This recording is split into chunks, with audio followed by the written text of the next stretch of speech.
नमस्कार। बड़ी बहस में आप सबों का स्वागत है। और आज हम बड़ी बहस में बात उस परीक्षा की करने जा रहे हैं जिस परीक्षा की वजह से देश लगातार कह सकते हैं कि शर्मसार हो रहा है। मतलब एक परीक्षा भी आप सही से नहीं करा पा रहे हैं।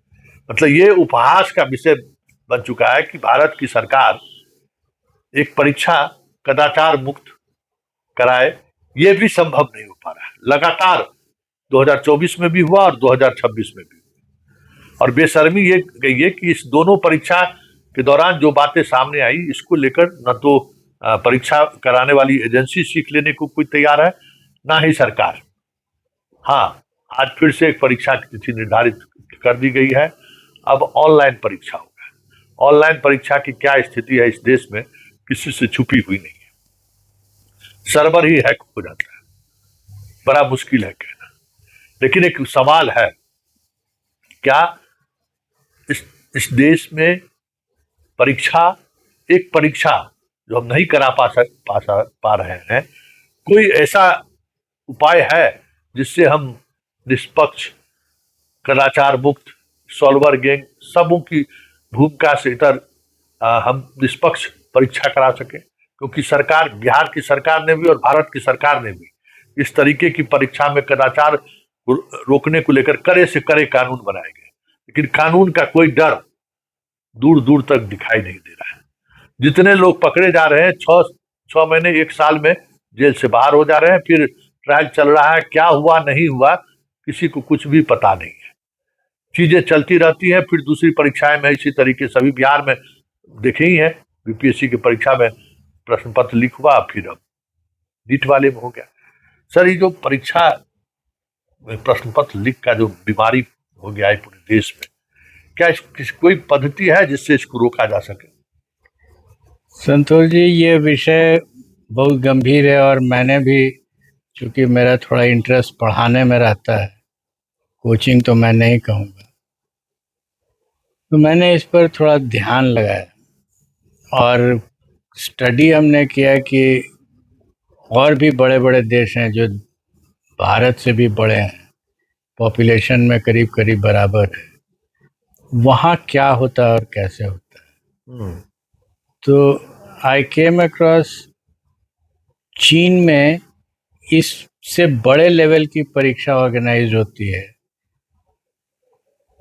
11th-12th करने के बाद उस परीक्षा का नाम है गाओकाओ। और उसमें मैंने पाया कि it is taken as a national effort. वो किसी मिनिस्ट्री का एफर्ट नहीं होता है, नेशनल एफर्ट है, पूरा देश इन्वॉल्व होता है। 2 करोड़ बच्चे करीब अपीयर होते हैं और वो समझिए कि एक फेस्टिवल टाइप का है, वेरी सीरियस एफर्ट, जिसमें सरकार का हर डिपार्टमेंट इंक्लूडिंग आर्मी वो इन्वॉल्व होती है। तो it is taken to be a national pride. जिस तरीके से हमारे यहाँ परीक्षा हुई है, खास करके एनटीए ने जब से इसको लिया है, तो ये नेशनल फेलियर हो गया है। प्राइड की बात नहीं, प्राइड तो खत्म, वो फेलियर हो गया है। तो इवन जैसे पेपर लीक, वहाँ बात ही नहीं की जाती है पेपर लीक की।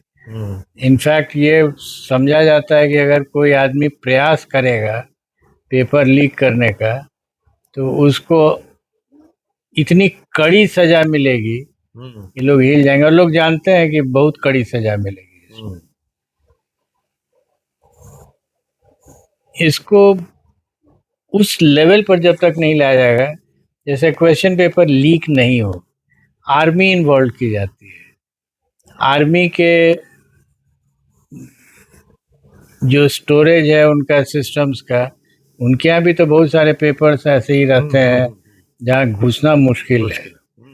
तो इसके क्वेश्चन पेपर में आर्मी ले जाती है स्कोट करके क्वेश्चन पेपर को, और फिर वापस ले जाके जो टेस्टिंग होगा उसका वहाँ पर तो उनके नियंत्रण में होता है।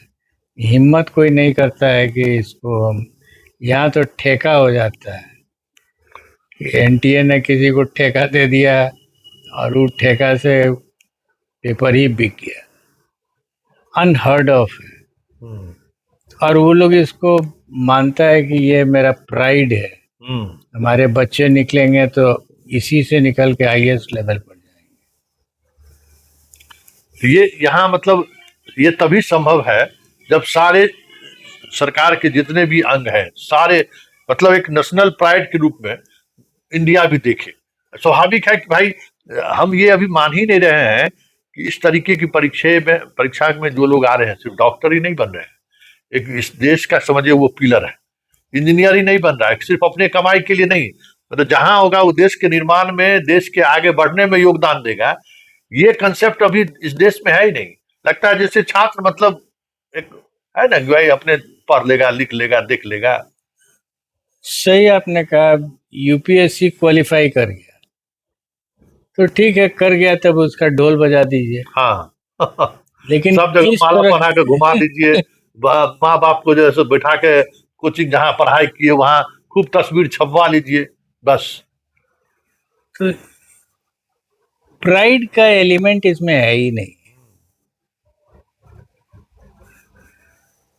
क्या क्या होना चाहिए आपको लगता है कि कोचिंग संस्थान भी एक वहाँ मतलब इस जगह पर इंडिया में कोचिंग संस्थान भी एक बड़ी समस्या है। कोचिंग संस्थान is not the best solution, hmm, लेकिन ये आया क्यों? ये किसी की जगह तो भर रहा है।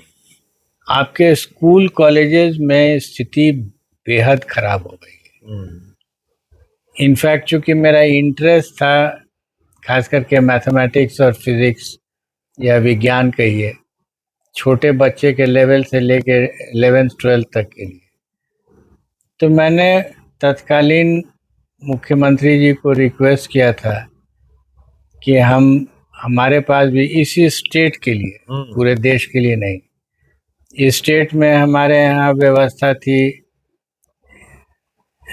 जिला स्कूल की, हाँ, बहुत अच्छी व्यवस्था थी। हम्म, अभी भी उनका प्रॉपर्टी जो है वो रह रहा है, रहा, थोड़ा इंक्रोचमेंट हुआ होगा जहाँ तहाँ। हम्म, मैंने उनसे रिक्वेस्ट किया था कि हमको एक सिस्टम बनाना है, हम बना करके आपको देते हैं, आप उसको जिला स्कूल को सेंटर ऑफ एक्सीलेंस बना बना दीजिए। दी।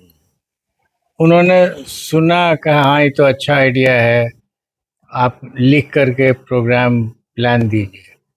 हमने लिख करके दिया, उन्होंने उसको स्टेट प्लानिंग कमीशन को भेज दिया, चला गया। 2 दिन के बाद उन्होंने कहा कि बहुत अप्रिशिएट लोग कर रहे थे। तो हम बहुत एक्साइटेड हुए कि सर हमको बहुत मन है उसको करने का, it is very close to my heart, तो करने दीजिए। हम स्टेट सेंटर ऑफ एक्सीलेंस बना करके उस समय हमने काउंट किया था 10-11 जिला स्कूल थे, पटना ही में 2 है। तो हाँ, तो उन्होंने कहा नहीं, लॉ एंड ऑर्डर ज़्यादा ज़रूरी है। ऐसे लॉ एंड ऑर्डर तो ज़रूरी है ही, और हम चूँकि वर्दी का नौकरी कर रहे हैं तो हम नहीं कह सकते हैं कि हम नहीं करेंगे, हम्म, लेकिन मेरा वो इंटरेस्ट है, हमको करने दीजिए। नहीं मिला तो आई हैड थॉट कि किसी और को मिल जाएगा जो उसको अपने तरीके से एडिट करके चलाएगा।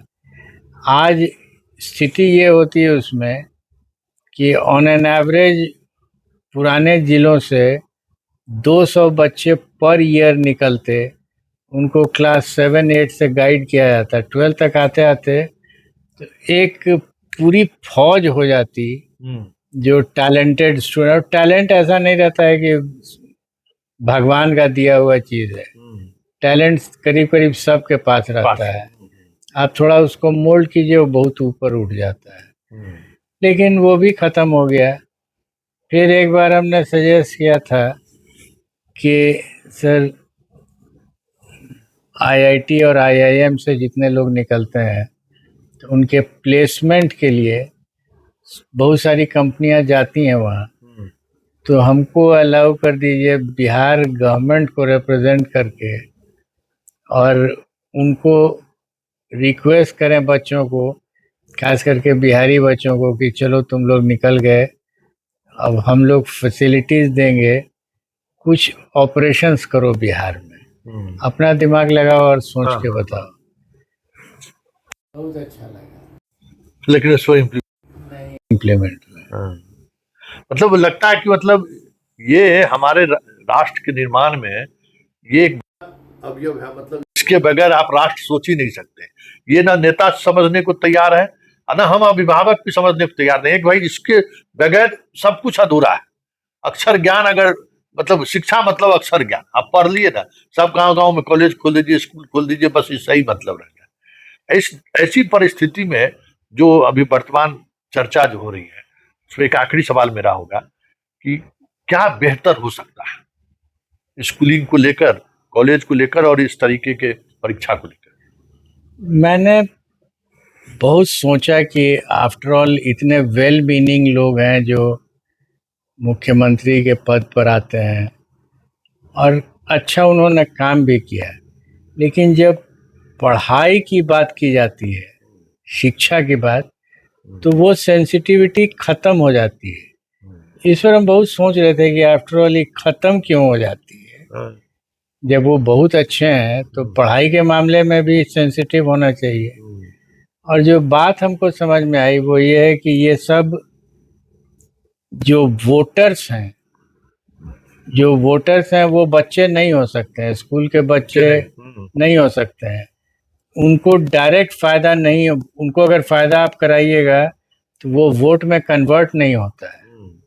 जब वोट में कन्वर्ट नहीं होगा तो उनको क्या लेना देना है उससे।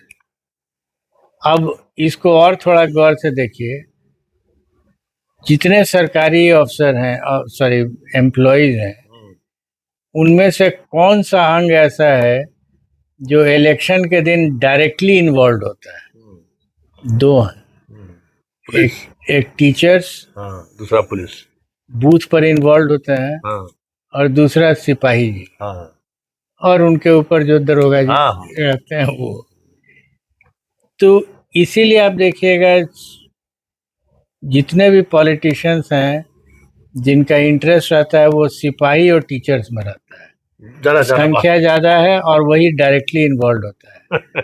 तो कोई रास्ता अगर निकले जिससे कि इनका इन्वॉल्वमेंट घटा दिया जाए तो शायद अंतर सोचने में, ऐसा मैं नहीं मानता हूँ कि इन लोगों को समझ में नहीं आती है बात, खूब एकदम रणनीति के तहत ये लोग एकदम रणनीति है। मतलब देश को निरक्षर बना के रखना है। छात्र पढ़ने पढ़ाने की जरूरत है लेकिन समझ रहे हैं, लेकिन तब कोई सवाल करेगा। अगर लोग पढ़े लिखेंगे तो फिर नेता से सवाल होगा, और जब सवाल होगा तो वो असहज हो जाएंगे। एक जो आप बात कह रहे हैं वो भी पहले से चला आ रहा है आर्ग्यूमेंट, बट हमने जो आर्ग्यूमेंट ढूंढ करके देखा उसके बियॉन्ड है। वो इन्वॉल्व ही नहीं है इलेक्शन में। इसलिए उसको उसको कोई तवज्जो नहीं देता है। चलिए, मतलब छात्र जो है वोटिंग राइट तो उसको है नहीं, वो इन्वॉल्व नहीं है, इसलिए नेताओं को जरूरत नहीं है कि उस पर कुछ ध्यान दे। ये एक अलग बात है, लेकिन सबसे बड़ी बात है कि जब दुनिया में इसी तरीके से परीक्षाएं हो रही हैं और वो परीक्षा किस तरीके से हो रही है सबके सामने है, ऐसी परिस्थिति में मेरे जहन में जब तक ये नहीं आएगा कि इस तरीके की परीक्षा के सहारे जो बच्चे आगे आएंगे वो इस देश के निर्माण में भागीदार होंगे, जब तक ये समझ डेवलप नहीं करेगा तब तक किसी भी परीक्षा में जितने बड़े पैमाने पर पैसे का खेल होता है, 1 लाख करोड़ का ये व्यापार है, कोई किसी को रोक पाएगा क्या? चलिए, इस चर्चा को यहीं विराम लगाते हैं, फिर किसी नए मुद्दों के साथ हमारी आपकी मुलाकात होगी। फिलहाल इजाजत दीजिए, नमस्कार। चलो। ये अब